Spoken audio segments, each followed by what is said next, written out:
Welcome to our series of interviews with event vendors based out of Denver, Colorado. I'm Adrian Gardner. I have wanted to conduct these interviews for quite some time, and I'm so excited to bring them to you. First up, we have Danny de Zayas from the Hip Photo. I've been friends with Danny and his wife Nina. They run an amazing business. I've been friends with them for a while, and he was top of the list when I wanted to have these conversations. I took notes during Danny's interview.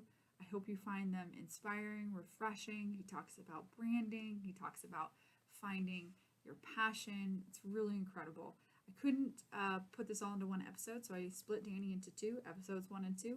I encourage you to grab a cup of coffee or some wine and watch all of it, and I'm sure you'll dig it. Thank you so much.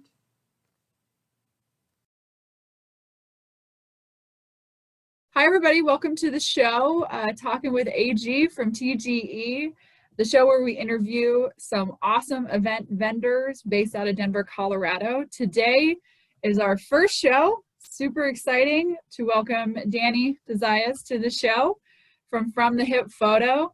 Danny is the co-owner of From the Hip Photo. He is a social media guru, marketing wizard, girl dad, husband to a kick-ass lady named Nina. I mean, he's got a lot going on. So thank you, Danny, for taking the time to chat with me today. So excited to do this, Adrian. Thank you.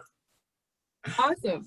So I'm just going to get into it, Danny. As long as I've known you, when you enter a room, when you come to a conversation, you always bring this level of positivity. And when I was thinking about you, I feel like being light, like that's kind of how I feel about you. Like you're just very, like, you breathe light, and it just seems like you just have that awesome energy about you.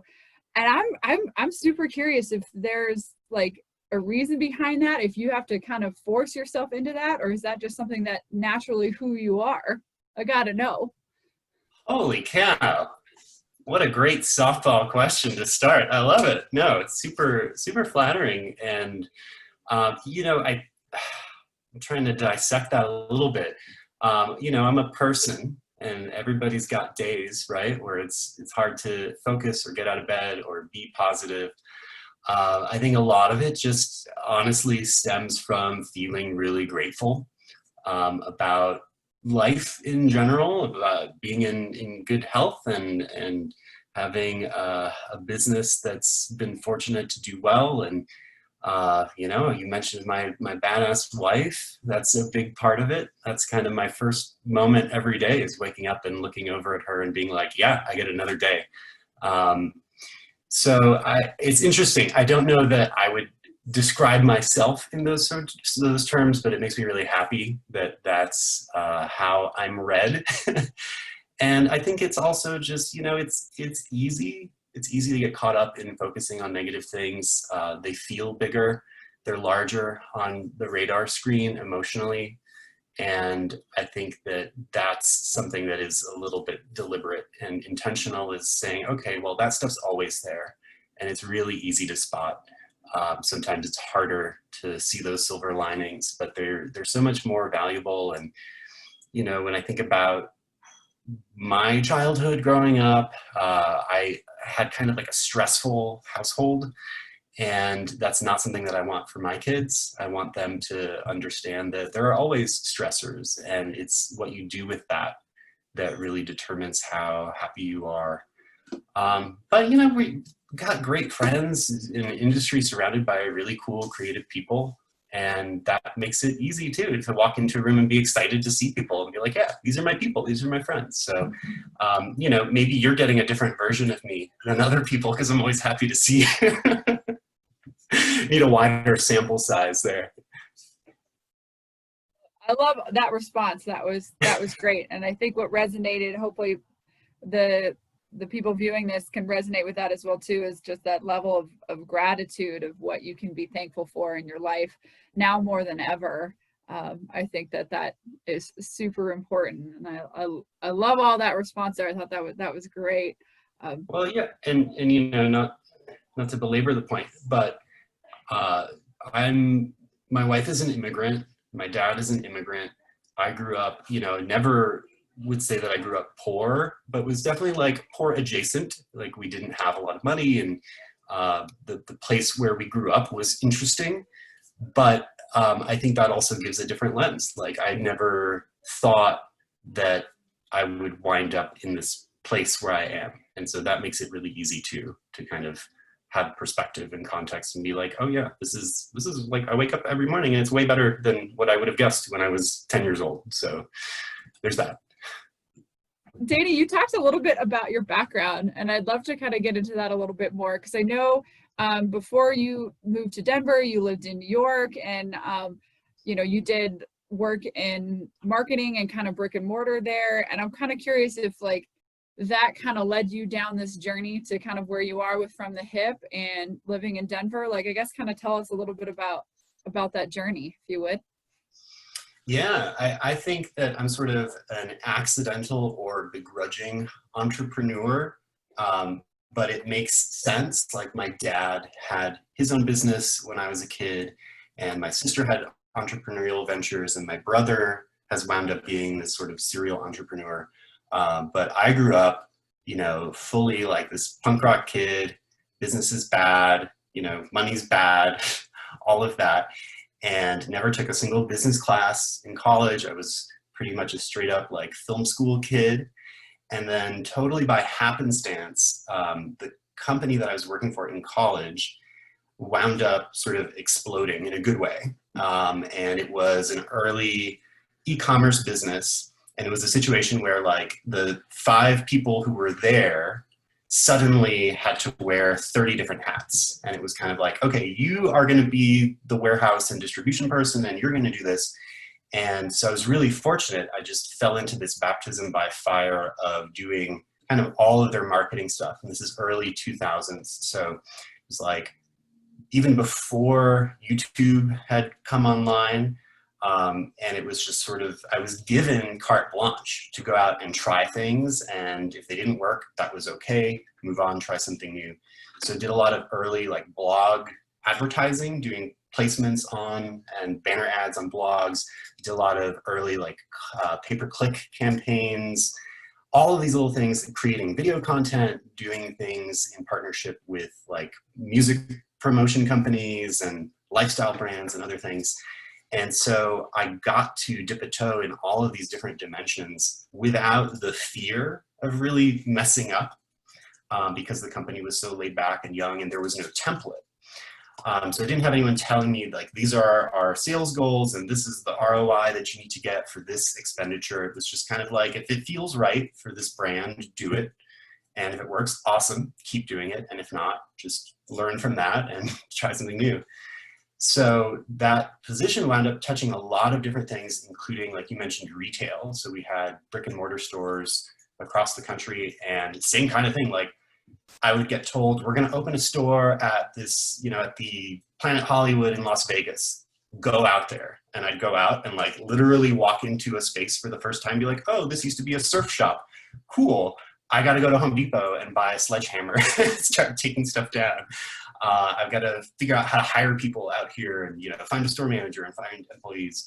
And so the same kind of thing. It was just kind of like working off of your gut and meeting people and making a lot of bad decisions along the way, but trying to learn from them and have everything be this point of growth so that the next time around you don't make that bad decision.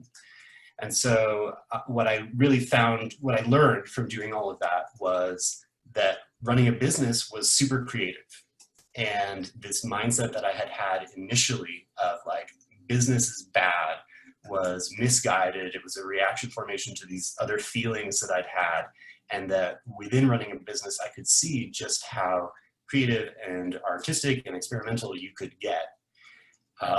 And so after a while of that, it was kind of like, okay, this has been really fun, but I want to do this for myself. I want to do this with my partner. I want to build something together. And so when we moved out to Denver, that was kind of the no-brainer. We had this clean slate. We wound up getting some jobs in the interim to kind of stay afloat, but we didn't have like a career that we were tethered to.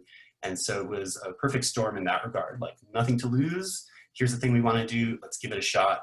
And so we formulated a very brief sketch of, From the Hip and what we wanted to do with it.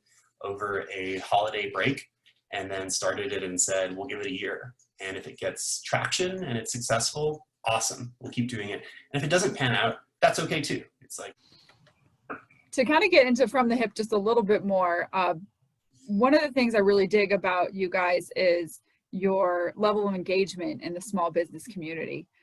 Sounds something that seems to be like something that's just a part of what you do. Would you say that's a part of, you know, your mission, or kind of tell me a little bit about what you guys, what kind of your motivation is with the small business engagement that you guys do? for sure. I love small businesses. I feel like there is almost always a really compelling story and heart and a dream behind why people start a business, because it's not easy. You know, it takes up so much time and effort and your energy. And if you're a business owner, you are constantly thinking about your business and how to make it better and how to better serve your clients.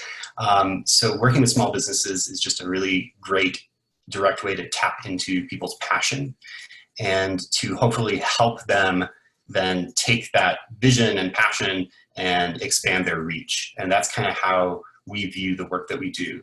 I feel super fortunate that we started From the Hip here in Denver, which has an incredibly supportive small business community. I always talk about, you know, the number of like fast casual chains that become national that start in Denver, or, you know, Colorado as a whole. And I think that really is a direct result of people here wanting to support small business, wanting to take a risk on what at that point in time is like a mom and pop shop instead of a national chain. There's kind of an irony there that it then becomes really big.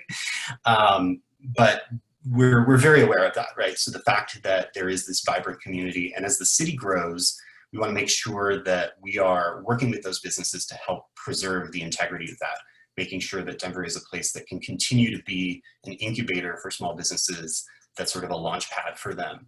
And that's tricky. That's something that gets more difficult as a city grows.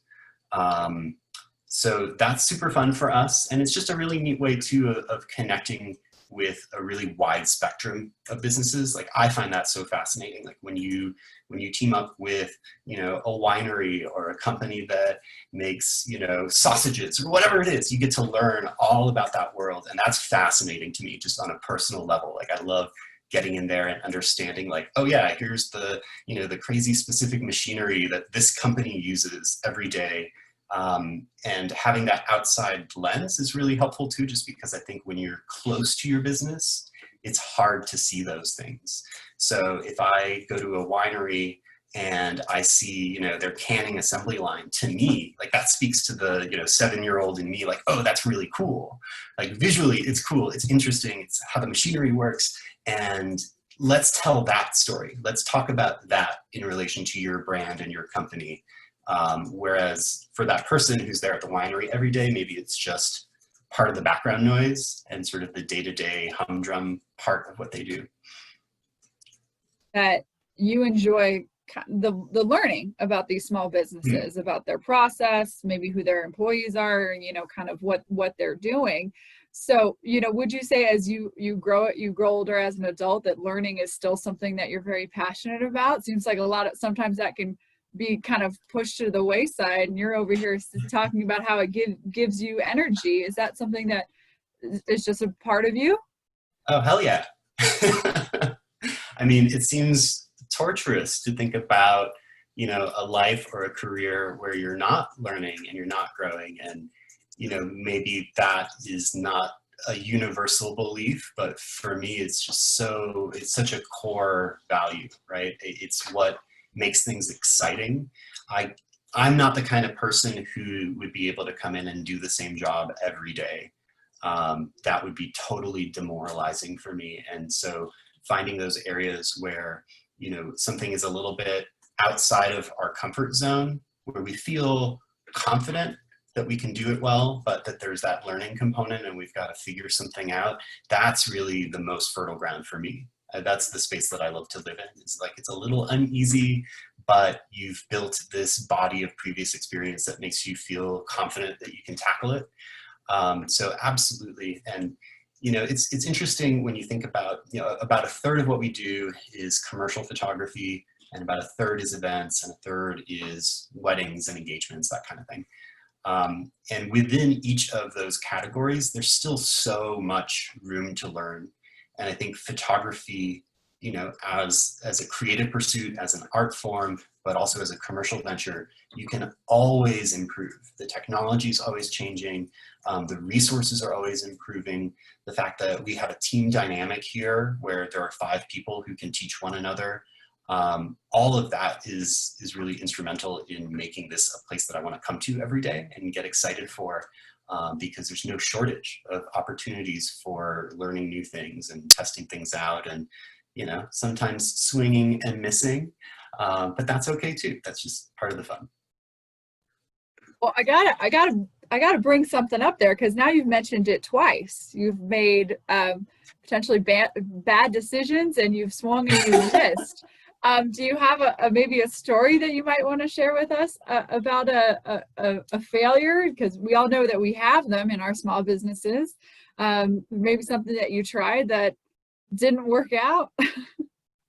Yeah, I guess I'll just go with the first thing that pops into my mind, which is that early this year, beginning of 2020, we launched a totally new website that I had personally developed for like a year, maybe a year and a half. I had spent a lot of time working on this, largely because it was sort of like in between other more urgent needs, right? So you'd like carve out 2 hours here to work on it. And I was really excited to just like have a refreshed platform and this new public facing thing. And one of my best friends lives out in LA, and he's got this, you know, probably 2 decades long background now in web design and user interface and all this stuff. And I had him hop on the phone with me and just navigate the website together while we were on this call. And it was incredible because like we couldn't scroll down before he had 100 things that were wrong, right? Why do you have this photo here? Why isn't this there?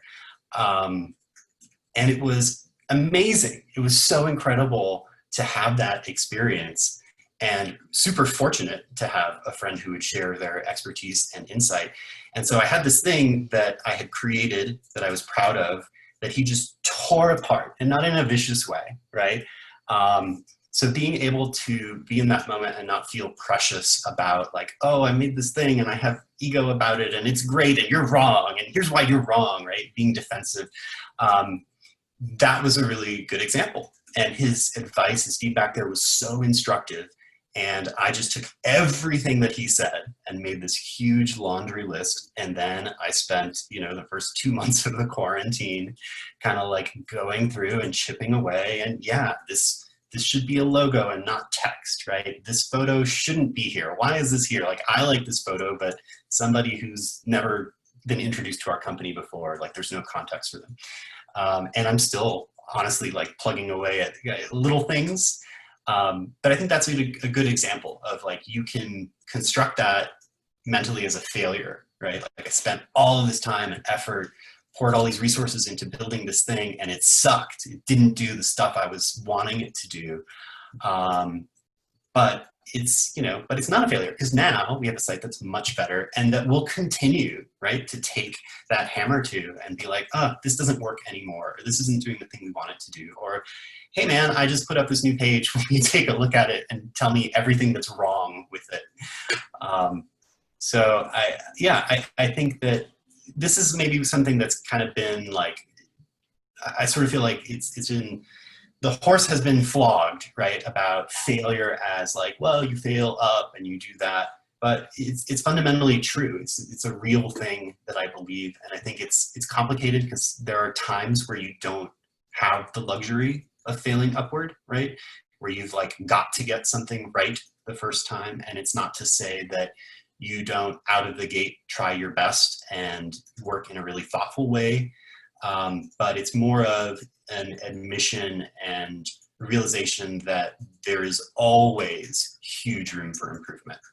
And so maybe that's a better way of contextualizing this than failure. It's just the understanding of like, yeah, it can always get better.